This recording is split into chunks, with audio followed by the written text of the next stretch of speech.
राजा परीक्षित ने पूछा, भगवन, मैं परम ज्ञानी राजर्षि अम्बरीश का चरित्र सुनना चाहता हूँ।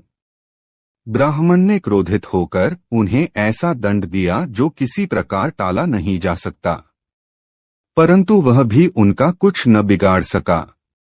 श्री शुकदेव जी ने कहा, परीक्षित, अम्बरीश बड़े भाग्यवान थे। पृथ्वी के 7 द्वीप, अचल संपत्ति और अतुलनीय ऐश्वर्य उनको प्राप्त था। यद्यपि ये सब साधारण मनुष्यों के लिए अत्यंत दुर्लभ वस्तुएं हैं, फिर भी वे इन्हें तुच्छ समझते थे, क्योंकि वे जानते थे कि जिस धनवैभव के लोभ में पड़कर मनुष्य घोर नरक में जाता है, वह केवल 4 दिन की चांदनी है। उसका दीपक तो बुझा बुझाया है। भगवान श्री कृष्ण में और उनके प्रेमी साधुओं में उनका परम प्रेम था। प्रेममयी भक्ति से प्रसन्न होकर भगवान ने उनकी रक्षा के लिए सुदर्शन चक्र को नियुक्त कर दिया था, जो विरोधियों को भयभीत करने वाला एवं भगवद रक्तों की रक्षा करने वाला है।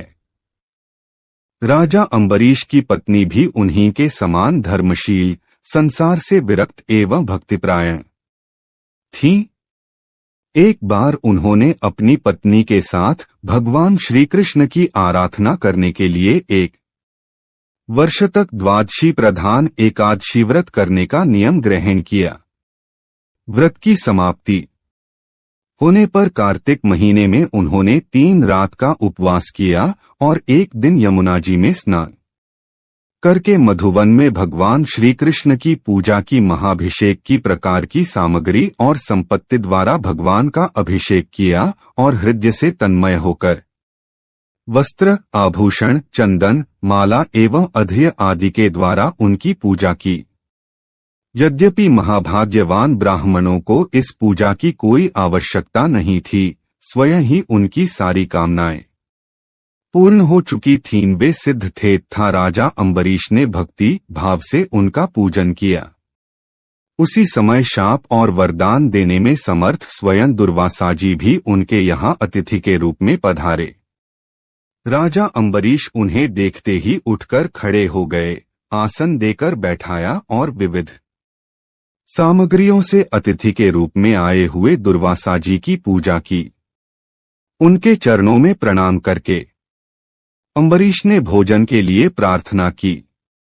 दुर्वासा जी ने अम्बरीश की प्रार्थना स्वीकार कर ली और इसके बाद आवश्यक कामों से निवृत्त होने के लिए वे नदी तट पर चले गए। वे ब्रह्म का ध्यान करते हुए यमुना के पवित्र जल में स्नान करने लगे। इधर द्वादशी केवल घड़ी भर शेष रह गई थी। धर्मज्ञ अम्बरीश ने धर्म संकट में पड़कर ब्राह्मणों के साथ परामर्श किया। उन्होंने कहा, ब्राह्मण देवताओं, ब्राह्मण को बिना भोजन कराए स्वयं खा लेना और द्वादशी रहते पारण न करना दोनों ही दोष हैं। इसलिए इस समय जैसा करने से मेरी भलाई हो और मुझे पाप न लगे, ऐसा काम करना चाहिए। तब ब्राह्मणों के साथ विचार करके उन्होंने कहा, ब्राह्मणों, श्रुतियों में ऐसा कहा गया है कि जल पी लेना भोजन करना भी है, नहीं भी करना है। इसलिए इस समय केवल जल से पारण किए लेता हूं। ऐसा निश्चय करके मन ही मन भगवान का चिंतन करते हुए राजर्षि अम्बरीश ने जल पी लिया और परीक्षित वे केवल दुर्वासा जी के आने की राह देखने लगे। दुर्वासा जी आवश्यक कर्मों से निवृत्त होकर यमुना तट से लौट आए। जब राजा ने आगे बढ़कर उनका अभिनंदन किया तब उन्होंने अनुमान से ही समझ लिया कि राजा ने पारण कर लिया। उस समय दुर्वासा जी बहुत भूखे थे, इसलिए यह जानकर कि राजा ने पारण कर लिया है, वे क्रोध से थर थर कौंपने लगे। भौहों के चढ़ जाने से उनका मुंह विकट हो गया। उन्होंने हाथ जोड़कर खड़े अम्बरीश से डॉटकर कहा, अहो देखो तो सही, यह धन के मद में मतवाला हो रहा है। भगवान की भक्ति तो इसे छू तक नहीं गई और यह अपने को बड़ा समर्थ मानता है। आज इसने धर्म का उल्लंघन करके बड़ा अन्याय किया है। देखो, मैं इसका अतिथि होकर आया हूं। इसने अतिथि सत्कार करने के लिए मुझे निमंत्रण भी दिया है, किंतु फिर भी मुझे खिलाए बिना ही खा लिया है। अच्छा देख, तुझे अभी इसका फल चखाता हूं। यूं कहते कहते वे क्रोध से जल उड़े। उन्होंने अपनी एक जटा उखाड़ी और उससे अम्बरीश को मार डालने के लिए एक कृत्या उत्पन्न की। वह प्रलय काल की आग के समान दहक रही थी। वह आग के समान जलती हुई हाथ में तलवार लेकर राजा अम्बरीश पर टूट पड़ी। उस समस उसके पैरों की धमक से पृथ्वी कांप रही थी, परंतु राजा अम्बरीश उसे देखकर उससे तनिक भी विचलित नहीं हुए। वे एक पग भी नहीं हटे, ज्यों के त्यों खड़े रहे। परमपुरुष परमात्मा ने अपने सेवक की रक्षा के लिए पहले से ही सुदर्शन चक्र को नियुक्त कर रखा था। जैसे आग क्रोध से गुजरती हुए सांप को भस्म कर देती है, वैसे ही चक्र ने दुर्वासा जी की कृत्या को जलाकर राख का ढेर कर दिया।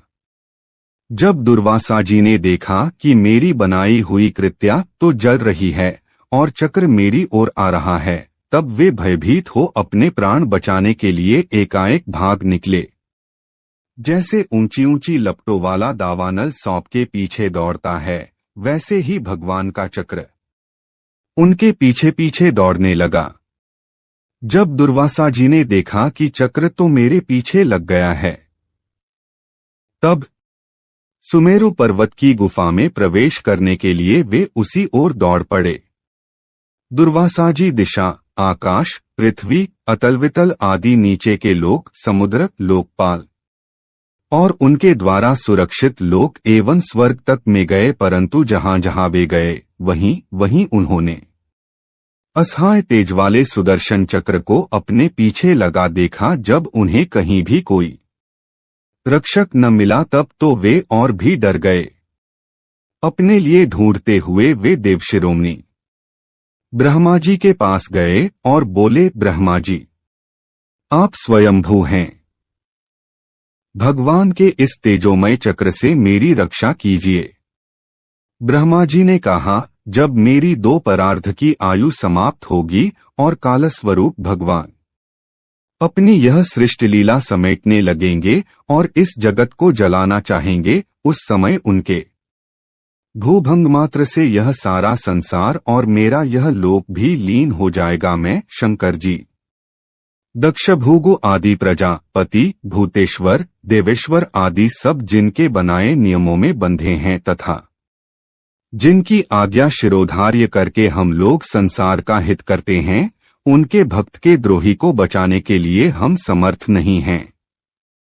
जब ब्रह्मा जी ने इस प्रकार दुर्वासा को निराश कर दिया, तब भगवान के चक्र से संतप्त होकर वे कैलाशवासी भगवान शंकर की शरण में गए। श्री महादेव जी ने कहा, दुर्वासा जी, जिन अनंत परमेश्वर में ब्रह्मा जैसे जीव और उनके उपाधिभूत कोश इस ब्रह्मांड के समान ही अनेकों ब्रह्मांड समय पर पैदा होते हैं और समय आने पर फिर उनका पता भी नहीं चलता, जिनमें हमारे जैसे हजारों चक्कर काटते रहते हैं, उन प्रभु के संबंध में हम कुछ भी करने की सामर्थ्य नहीं रखते। मैं, सनत कुमार, नारद, भगवान ब्रह्मा, कपिल देव, अपांतरतम, देवल, धर्म, आसुरी तथा मरीचि आदि दूसरे सर्वज्ञ सिद्धेश्वर, ये हम सभी भगवान की माया को नहीं जान सकते, क्योंकि हम उसी माया के घेरे में हैं। यह चक्र उन विश्वेश्वर का शस्त्र है। यह हम लोगों के लिए असह्य है। तुम उन्हीं की शरण में जाओ, वे भगवान ही तुम्हारा मंगल करेंगे। वहां से भी निराश होकर दुर्वासा भगवान के परमधाम वैकुंठ में गए। लक्ष्मीपति भगवान लक्ष्मी के साथ वहीं निवास करते हैं। दुर्वासा जी भगवान के चक्र की आग से जल रहे थे। वे कौंपते हुए भगवान के चरणों में गिर पड़े उन्होंने कहा, है अच्युत, हे अनंत, आप संतों के एकमात्र वंदनीय हैं। प्रभो, विश्व के जीवनदाता, मैं अपराधी हूं, आप मेरी रक्षा कीजिए। आपका परम प्रभाव न जानने के कारण ही मैंने आपके प्यारे भक्त का अपराध किया है। प्रभो, आप मुझे उससे बचाइए। आपके तो नाम का ही उच्चारण करने से नारकी जीव भी मुक्त हो जाता है। श्री भगवानु ने कहा, दुर्वासा जी, मैं सर्वथा भक्तों के अधीन हूं, मुझमें तनिक भी स्वतंत्रता नहीं है। मेरे सीधे सादे सरल भक्तों ने मेरे हृदय को अपने हाथ में कर रखा है। भक्तजन मुझसे प्यार करते हैं और मैं उनसे। ब्राह्मण, अपने भक्तों का एकमात्र आश्रय मैं ही हूं, इसलिए अपने साधु स्वभाव भक्तों को छोड़कर मैं न तो अपने आप को चाहता हूं और न अपनी अर्धांगिनी विनाशरहित लक्ष्मी को। जो भक्त स्त्री पुत्र गृह गुरुजन प्राण धन इहलोक और परलोक सबको छोड़कर केवल मेरी शरण में आ गए हैं, उन्हें छोड़ने का संकल्प भी मैं कैसे कर सकता हूं? जैसे सती स्त्री अपने पातिव्रत्य से सदाचारी पति को वश में कर लेती है, वैसे ही मेरे साथ अपने हृदय को प्रेम बंधन से बांध रखने वाले समदर्शी साधु भक्ति के द्वारा मुझे अपने वश में कर लेते हैं। मेरे अनन्य प्रेमी भक्त सेवा से ही अपने को परिपूर्ण कृतकृत्य मानते हैं। मेरी सेवा के फलस्वरूप जब उन्हें सालोक्य सारूप्य आदि मुक्तियां प्राप्त होती हैं, तब वे उन्हें भी स्वीकार करना नहीं चाहते। फिर समय के फेर से नष्ट हो जाने वाली वस्तुओं की तो बात ही क्या है। दुर्वासा जी, मैं आपसे और क्या कहूं। मेरे प्रेमी भक्त तो मेरे हृदय हैं और उन प्रेमी भक्तों का हृदय स्वयं मैं हूं। वे मेरे अतिरिक्त और कुछ नहीं जानते तथा मैं उनके अतिरिक्त और कुछ भी नहीं जानता। दुर्वासा जी, सुनिए, मैं आपको एक उपाय बताता हूं, जिसका अनिष्ट करने से आपको इस विपत्ति में पड़ना पड़ा है। आप उसी के पास जाइए।